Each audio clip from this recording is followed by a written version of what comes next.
ಪ್ರತಿ ಬಾರಿ ಕನ್ನಡ ರಾಜ್ಯೋತ್ಸವದ ವೇಳೆ ಕೆಲವು ವಿಚಾರಗಳು ಮುನ್ನೆಲೆಗೆ ಬರುತ್ತೆ. ಕೆಲವು ವಿಚಾರಗಳು ಸ್ಪಷ್ಟತೆಯೇ ಸಿಗದಂತೆ ಮರೆಯಾಗುತ್ತೆ. ಆದರೆ ಈ ಬಾರಿ ವಿವಾದಕ್ಕೆ ಕಾರಣ ಆಗಿರೋದು ಖುದ್ದು ನಾಡಗೀತೆ. ನಾಡಗೀತೆಯ ಸಾಲುಗಳು ಹಾಗೂ ಸ್ವರವೇ ಈಗ ದೊಡ್ಡ ವಿವಾದಕ್ಕೆ ಕಾರಣವಾಗಿದೆ. ಮೈಸೂರು ಅನಂತಸ್ವಾಮಿ ಧಾಟಿ ಸರಿಯೇ? ಸಿ ಅಶ್ವಥ್ ಸ್ವರ ಸಂಯೋಜನೆಯಲ್ಲೇ ಹಾಡಬೇಕೆ? ಒಬ್ಬೊಬ್ಬರದ್ದು ಒಂದೊಂದು ವಾದ. ನಾಡಗೀತೆಗೆ ಯಾವ ಧಾಟಿ ಸರಿ ಅಂತ ನಾಗರಿಕರಿಗೆ ಅಭಿಪ್ರಾಯ ತಿಳಿಸಲು ವೇದಿಕೆ ಕಲ್ಪಿಸ್ತಾ ಇದೆ. ನಿಮ್ಮ ಅಭಿಪ್ರಾಯವನ್ನ ಸರ್ಕಾರಕ್ಕೆ ನಾವು ತಿಳಿಸ್ತೀವಿ. ಇನ್ನು ಇದರ ಬಗ್ಗೆ ಸುಗಮ ಸಂಗೀತ ಕಲಾವಿದ ಕಿಕ್ಕೇರಿ ಕೃಷ್ಣಮೂರ್ತಿ ಏನ್ ಹೇಳಿದ್ದಾರೆ ನೋಡಿ. ರಾಷ್ಟ್ರಗೀತೆಗೆ ಕಾಲಮಿತಿ ಇದೆ, ಸ್ವರ ಸಂಯೋಜನೆ ಯಾವುದೂ ಇಲ್ಲ. ಆದರೆ ನಮ್ಮ ನಾಡಗೀತೆಗೆ ಯಾವುದೇ ರೀತಿಯಾದಂಥ ಕಾಲಮಿತಿನೂ ಇಲ್ಲ. ಸ್ವರ ಸಂಯೋಜನೆ ಬಗ್ಗೆ ಸಾಕಷ್ಟು ರೀತಿಯಾದಂಥ ಚರ್ಚೆನೂ ಕೂಡ ಆಗ್ತಾ ಇದೆ. ಕಾಲಮಿತಿ ಜಾಸ್ತಿ ಆಗ್ತಾ ಇದೆ, ಇದರಿಂದ ಸಾಕಷ್ಟು ತೊಂದರೆ ಆಗ್ತಾ ಇದೆ ಅಂತ ಕೆಲ ಸಾಹಿತಿಗಳು ಈಗ ಪ್ರಶ್ನೆನೂ ಮಾಡ್ತಾ ಇದ್ದಾರೆ. ಬನ್ನಿ ಈ ಬಗ್ಗೆ ಮಾತಾಡಲಿಕ್ಕೆ ಸುಗಮ ಸಂಗೀತ ಕಲಾವಿದರಂತ ಕಿಕ್ಕೇರಿ ಕೃಷ್ಣಮೂರ್ತಿಯವರು ಇದ್ದಾರೆ. ಅವರು ಏನು ಹೇಳ್ತಾರೆ ಅಂತೇಳಿ. ಸರ್, ನಿಮ್ಮ ಒತ್ತಾಯ ಏನು ಸರ್ ನಾಡಗೀತೆ ಸಂಬಂಧಿಸಿದಂತೆ? ಸರ್, ಇಲ್ಲಿ ಒತ್ತಾಯದ ಪ್ರಶ್ನೆನೇ ಇಲ್ಲ. ನಾಡಗೀತೆಗೆ ಎರಡು ಧಾಟಿ ಇದೆ. ಒಂದನೇ ಧಾಟಿ ಮೈಸೂರು ಅನಂತಸ್ವಾಮಿ ಧಾಟಿ. ಅವರು ಒಂದು ಪಲ್ಲವಿ ಎರಡು ಚರಣ ಮಾಡಿದ್ದಾರೆ. ಅದು ಎಲ್ಲ ಕಡತಗಳಲ್ಲೂ, ಸರ್ಕಾರಿ ಕಡತಗಳಲ್ಲೂ ದಾಖಲಾಗಿರ್ತಕ್ಕಂಥ ವಿಚಾರ. ಅವರು ಒಂದು ಪಲ್ಲವಿ ಜಯ ಭಾರತ ಜನನಿಯ ತನುಜಾತೆ ಜಯ ಹೇ ಕರ್ನಾಟಕ ಮಾತೆ, ಇದು ಪಲ್ಲವಿ. ಅಲ್ಲಿ ಭೂದೇವಿಯ ಮಕುಟದ ನವಮಣಿ ಅಂತಿಲ್ಲ, ಅವ್ರು ಹಾಡಿಲ್ಲ. ಅದಾದಮೇಲೆ ಜನನಿಯ ಜೋಗುಳ ವೇದದ ಘೋಷ, ಇದು ಚರಣ.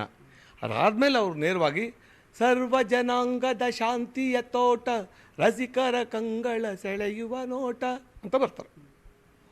ಇದಿಷ್ಟೇ ಅವ್ರು ಮಾಡಿರೋದು ಕಂಪೋಸಿಂಗ್. ಅಂದರೆ ಒಂದು ಪಲ್ಲವಿ, ಜನನೀಯ ಜೋಗುಳ ಚರಣ ಮತ್ತು ಸರ್ವ ಜನಾಂಗದ ಚರಣ ಮಾಡಿದ್ದಾರೆ.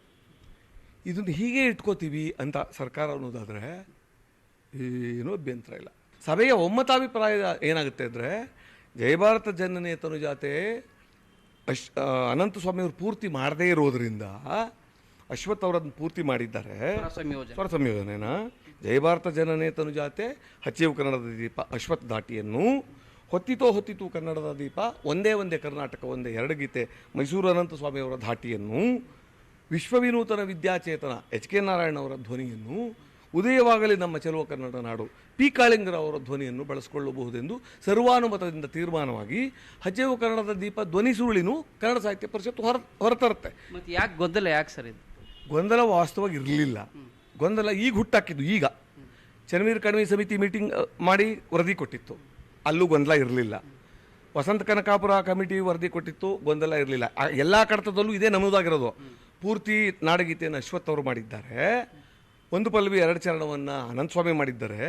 ಸಂಕ್ಷಿಪ್ತಗೊಳಿಸಬಹುದಾದರೆ ಅನಂತಸ್ವಾಮಿಯವರ ಧಾಟಿಯನ್ನು, ಪೂರ್ಣ ಮಾಡುವುದಾದರೆ ಅಶ್ವಥ್ ಅವರ ಧಾಟಿಯನ್ನು ಮಾಡಬೇಕು ಅಂತ ಬಹಳ ಸ್ಪಷ್ಟವಾಗಿ ಅದನ್ನು ಬರೆದಿದ್ದಾರೆ.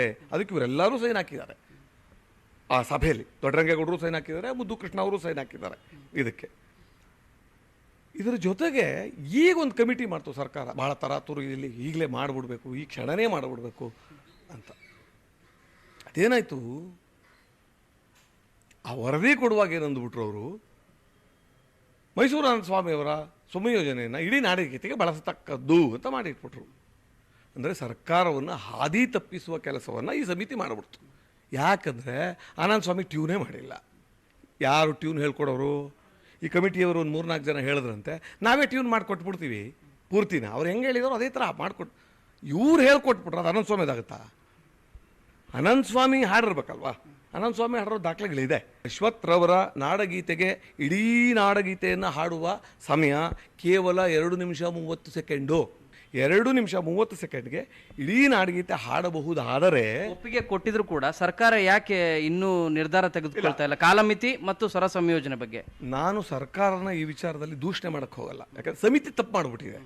ಸಮಿತಿ ತಪ್ಪು ವರದಿ ಕೊಟ್ಬಿಟ್ಟು ಪಾಪ ಸರ್ಕಾರ ಏನು ಮಾಡುತ್ತೆ? ಸರ್ಕಾರನ ದೂಷಣೆ ಮಾಡೋದ್ರಲ್ಲಿ ಏನೇನೂ ತಪ್ಪಿಲ್ಲ. ಸರ್ಕಾರದ ತಪ್ಪಿ ಇದರಲ್ಲಿದೆ ಅಂತ ಅನ್ಸಲ್ಲ. ಏನು ಹೇಳ್ತೀರಾ ಸರ್ ಮತ್ತೆ ಅನ್ನೋದಾದ್ರು ಈ ಗೊಂದಲಕ್ಕೆ ಪರಿಹಾರ ಏನು? ಗೊಂದಲಕ್ಕೆ ಒಂದೇ ಪರಿಹಾರ.